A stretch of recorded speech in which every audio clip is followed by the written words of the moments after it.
Anyways, Ft1000mp, thanks for coming down here. Let John know I was here waiting for him. I don't know what happened to him. I heard him check in, and I came right down here. So maybe he had something going on there. Well, I learned the importance of non-software defined radios today. You cannot zero beat an SDR radio. Well, you might be able to transmit into a regular radio. And there's also some strange stuff where some of these radios aren't really that old, yet they could be off frequency by a couple hundred hertz. And so right now, if I was on this one here, I would need to be on 3873.09, almost 0.1, to be correctly on frequency. So almost 100 hertz off, because this is megahertz, 100 kilohertz, 10 kilohertz, 1 kilohertz, and that's 1 hertz, 100 hertz. I mean, and so this doesn't display down to the hertz resolution, but we had to have 9 over there. So using different radios to try and zero beat this thing. Well, I know when I first got this radio, it wasn't on frequency. And also my ICOM 756 Pro was off a little bit. And I don't know if the 746 Pro was actually perfect. But for whatever reason, I decided to calibrate those two radios to the 746 Pro, which probably wasn't a wise choice. But I learned that there was something wrong with this radio on 10 meters, which is always when it shows up. The same thing happened with this one. I get on 10 meters, and I noticed that everybody was off frequency a little bit, and they sounded funny, and I would tune up just a little bit, and they would sound natural. And anyway, so I started to think, well, what's the newest radio I have? 7300 and 710. And 7100. And they're all SDR radios. And I started thinking, well, what do I have that's new that's not SDR? Well, this one here, I don't know what year the guy bought it. Somewhere between 2012 and 2015. And I know that the 3000 was made in 2014, and it was off frequency. Now, I have the 891, which is very beat up and abused by the previous guy. But I figured, well, how far off could this radio really be? And anyway, so I used it, and then I compared this. And they both seem to agree. And I used a frequency counter, which I need to undo all this. And I learned that one of the counters that I got at the last Hamfest is absolutely, completely fucked. And it just doesn't work at all. And it's from a guy I know, and I'm not going to say anything to him just because he's, gives me stuff all the time. He probably knew that it was no good. And kind of bummed out that he sold it, but it was a couple $100 piece of equipment that he sold for $10. So I don't know what I'll do with it. This $20 HP, I nudged it quite a bit and nudged it quite a bit and nudged this one quite a bit to agree with what the radio was showing. Now I need some other extremely accurate reference, and then I can align these. And I can tell you right now that both of these will work perfectly fine on most radios. I was able to measure the TCXO, which is behind this board, not a problem. So this one here is probably not as much resolution as that. But yeah, they're both working. There is a 1 kilohertz signal that comes out of these. I don't know how perfect it is.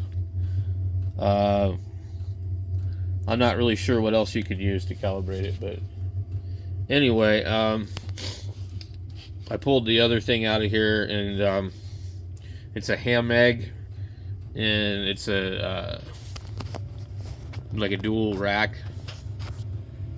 It's down there. It's what they call a mainframe. There's a mainframe. There's a voltmeter. That's the one I showed you guys where they blew up the protection. And then there's a, like 2 gigahertz frequency counter, but none of it's any good. So, what I might do is do like Clark suggested and go ahead and order one of those DDS signal generators and get one of those. And that down there is broken too. That one I think is okay. Maybe. We're not really sure. It might need capacitors, but it's working. Seems like it's working. I haven't had a whole lot of time to play around with it. Feels like the diesel heater backfired. When this thing backfires, you'll blow smoke out through the bottom. Oh no, we're heating up. It's definitely cold. What I need another pipe to channel the heat over here. And just go underneath this desk and then blow it out over towards there. I don't know what this stuff's actually made out of, but the biggest problem with this is where I'm located over here. All this stuff in the way. I do want to at some point change all that. I'm still going through stuff that I've been buying and getting rid of stuff, so I had to deal with this computer too. I'd like to tuck up those wires.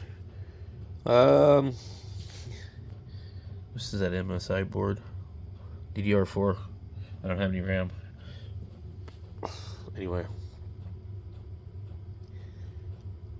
we'll see. So in the meantime, yeah, I'm just working on this guy here. This is like such a cool radio. I mean, there's lots of surface mount in it, but like a lot of it is like you can work on it. I mean, to a degree.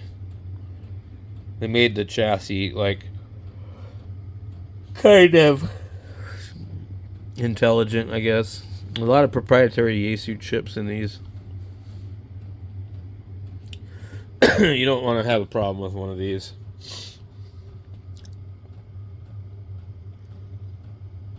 yaesu.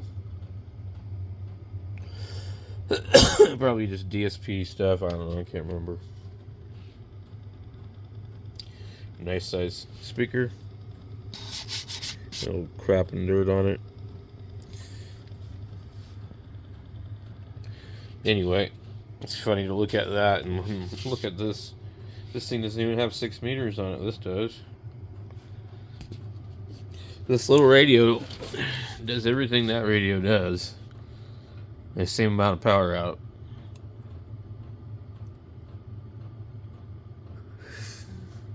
Anyway, so this one does the same that both of them do, just doesn't have a tuner. Now, I think radios like this will probably be around for a long time. Just because they're the way they're made. And they're, almost military spec. The only thing that I don't like about these is the knobs. But the VFO hardly moves around at all. Another thing, too, is this is like the only mobile radio you can buy. You can't buy anything this small. Even when the 706 Mark II G was out, and the TS50, the Linkos, the 7000s, none of them were as small as this radio. The only radio that covered everything that was smaller than this was the yaesu 817 and 818, and that was QRP. So this is a lot smaller, and they actually sound really good. Surprisingly, they sound really good. They sound, I think, better out of the box than a 710 or a 101. I didn't have to mess with it. I just used it.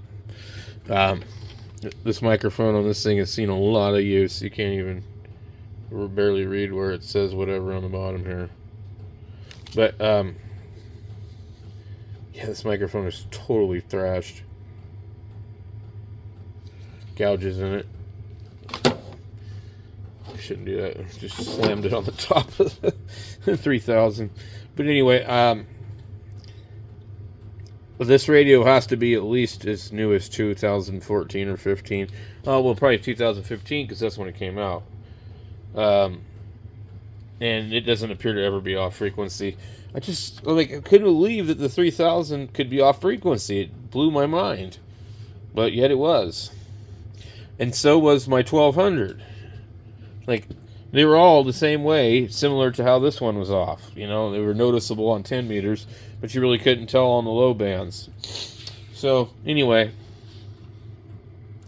Oh, and I forgot to mention, guys, I got this big, huge mess over here, but this is the microphone I was using to do the live stream and all that.